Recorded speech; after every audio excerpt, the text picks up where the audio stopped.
식당에서 아이가 울음을 터뜨리는 순간 주변 눈치가 보여서 급하게 스마트폰 쥐어주고 나면 왜 이렇게 가슴 한구석이 무겁고 미안해질까요? 그건 여러분이 편하려고 하는 무책임한 행동이 아니라 사실은 우리 뇌가 극한의 스트레스 속에서 선택한 본능적인 생존 신호거든요.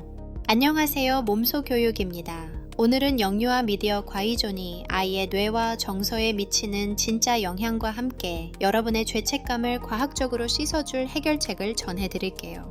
이 영상을 끝까지 보시면 오늘 밤 잠든 아이를 바라보는 여러분의 눈빛이 달라지고 당장 내일 아침부터 스마트폰 없이도 아이와 웃으며 대화하는 비결을 얻게 되실 거예요. 요즘 우리 아이들 미디어 노출 시기가 정말 빨라졌죠. 겨우 5개월 된 아기가 텔레비전 광고에 눈을 떼지 못하거나 2살도 안 된 아이가 태블릿을 능숙하게 넘기는 모습, 이제는 낯설지 않은 풍경이에요. 특히 스마트폰은 워낙 휴대하기 좋다 보니 공공장소에서 아이를 달래는 만능 치트키처럼 쓰이곤 합니다. 하지만 여기서 우리가 꼭 직시해야 할 심리학적 정의가 하나 있어요. 바로 팝콘 브레인이라는 현상입니다. 프라이팬 위에서 팝콘이 팍팍 터지는 것처럼 아주 빠르고 강렬한 디지털 자극에만 우리 뇌가 반응하게 되는 건데요. 우리 아이들의 미성숙한 뇌가 이런 강한 자극에 지속적으로 노출되면 주의 집중과 조절을 담당하는 전두엽의 회백질 크기가 실제로 줄어들게 됩니다.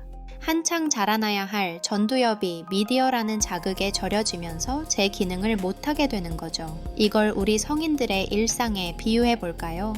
여러분, 혹시 직장에서 정말 중요한 보고서를 써야 하는데 바로 옆에서 누군가가 가장 자극적인 예능 프로그램을 아주 크게 틀어놓고 있다고 상상해 보세요. 거기에 신경이 곤두서서 정교한 업무에 집중할 수 있을까요?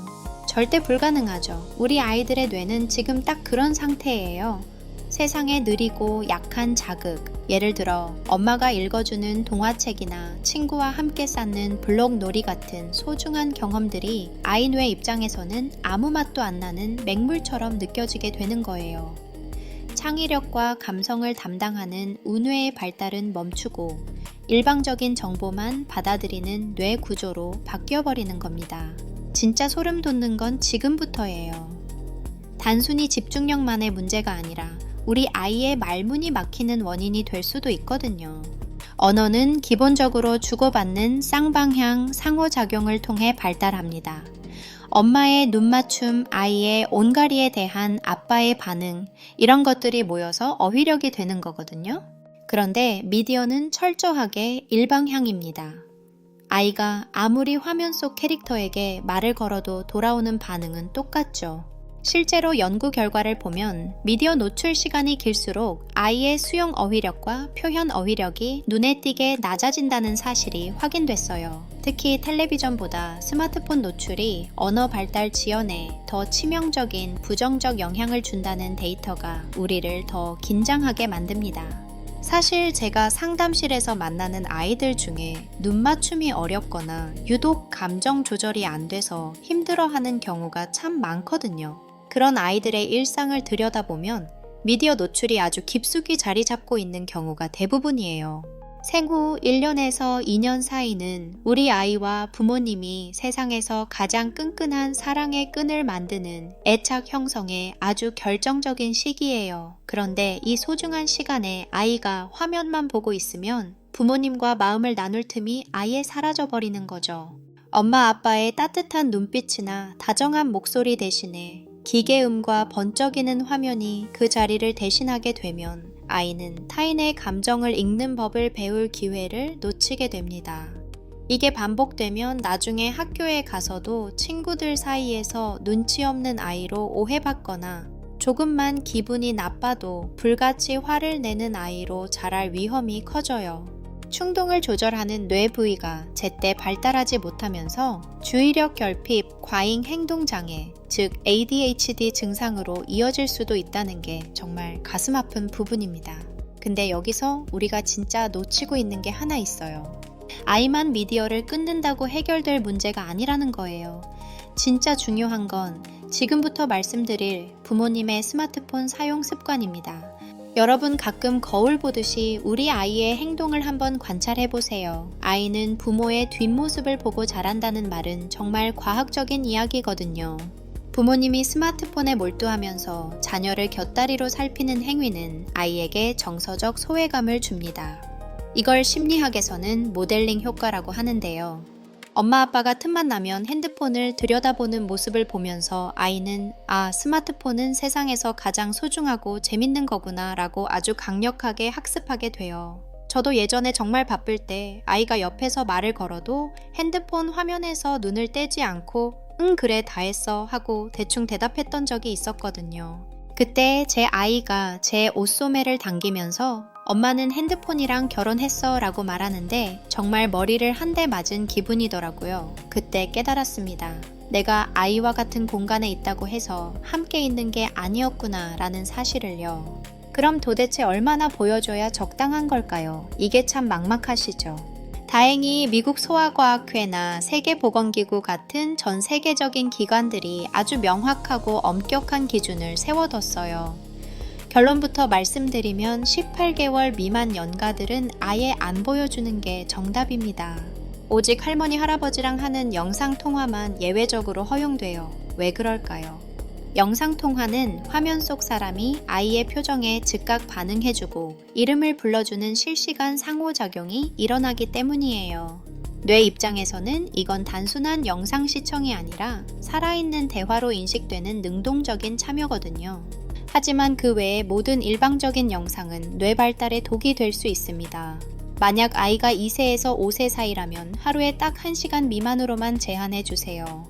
그 시간조차도 아이 혼자 두는 게 아니라 부모님이 꼭 옆에서 같이 보면서 저 캐릭터가 왜 울고 있을까? 저건 무슨 색깔일까? 하고 끊임없이 말을 걸어주셔야 합니다.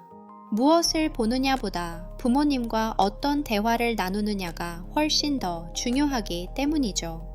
이 다음에 소개할 내용이 진짜 우리 집을 바꾸는 핵심 꿀팁인데요. 이걸 알고 나면 미디어 전쟁이 훨씬 쉬워지실 거예요. 집안의 공기를 바꾸는 가장 빠르고 확실한 방법은 아주 작은 규칙 하나를 정하는 것에서 시작됩니다. 우리가 흔히 폰프리 타임이라고 부르는 시간을 만드는 건데요.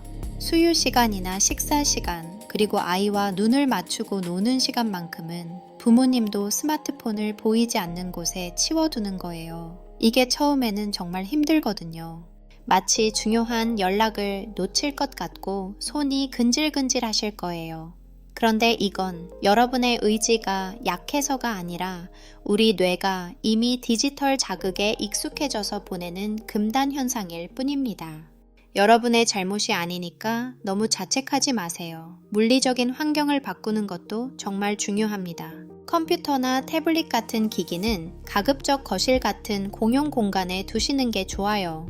특히 잠자기 전이나 밥 먹는 도중에는 기기 사용을 엄격하게 금지하는 규칙을 세보세요. 처음에는 아이가 울고불고 떼를 쓸 수도 있습니다. 그때마다 마음이 약해지시겠지만 그럴 땐 이렇게 생각해 보세요. 우리 아이가 지금 뇌의 근육을 기르는 아주 중요한 훈련을 하고 있구나 라고요. 스마트폰 대신에 보드게임을 하거나 같이 그림을 그리고 운동을 하면서 오감을 활용한 직접적인 체험 활동을 늘려주면 아이의 뇌는 다시 생생하게 살아나기 시작할 거예요. 근데 여기서 진짜 놓치면 안 되는 위험 신호가 하나 있습니다. 만약 우리 아이가 스마트폰을 한번 시작하면 도저히 멈추지 못하고 시간이 계속 늘어난다면 혹은 핸드폰이 없을 때 극도로 불안해하거나 일상생활에 지장이 생길 정도라면 그건 이미 조절 능력이 많이 약해진 상태일 수 있어요. 이럴 때는 혼자 고민하지 마시고 전문가의 도움을 받는 게 가장 현명한 방법입니다. 국번 없이 1388을 누르면 청소년 상담복지센터에서 맞춤형 상담을 받을 수도 있고 다양한 치유 프로그램도 준비되어 있으니 꼭 활용해 보셨으면 좋겠어요. 오늘 긴 시간 동안 미디어 과의존에 대해 깊이 있게 이야기를 나눠봤는데요. 영상을 보시면서 내가 그때 왜 그랬을까 하며 또 마음 아파하고 계시지는 않나요? 여러분 꼭 기억하세요. 완벽할 필요 전혀 없습니다. 우리에게는 33%의 법칙이라는 게 있거든요. 3번 중에 한 번만 잘해도 아이와의 관계는 충분히 회복될 수 있습니다.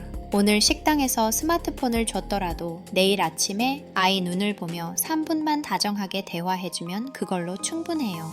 이제 처음에 제가 던졌던 질문을 다시 해볼게요. 오늘도 아이에게 소리 지르고 밤에 잠든 아이 얼굴 보며 눈물 흘리셨나요? 이제 그 장면이 조금 다르게 보이시나요? 그건 여러분의 부족함 때문이 아니라 우리 모두가 처음 겪는 디지털 시대의 성장통일 뿐입니다. 여러분의 노력은 절대 헛되지 않아요. 오늘 이 영상을 보신 것만으로도 여러분은 이미 최고의 부모님입니다. 오늘 내용이 도움이 되셨다면 댓글로 여러분의 고민이나 경험담을 들려주세요. 서로의 이야기를 나누는 것만으로도 큰 위로가 됩니다.